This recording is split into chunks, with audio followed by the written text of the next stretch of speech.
Accommodate. To provide room or space for something or someone, to meet the needs or desires of others. The new conference center can accommodate up to 500 guests, making it an ideal venue for large corporate events and weddings.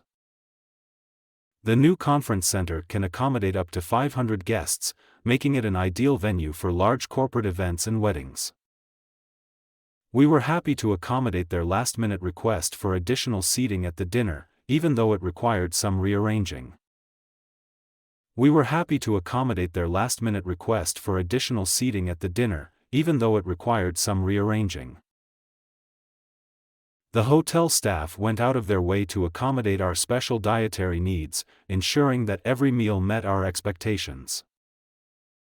The hotel staff went out of their way to accommodate our special dietary needs, ensuring that every meal met our expectations.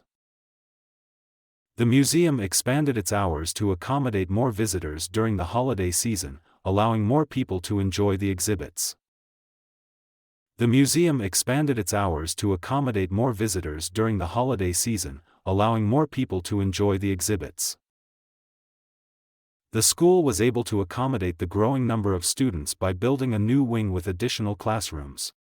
The school was able to accommodate the growing number of students by building a new wing with additional classrooms.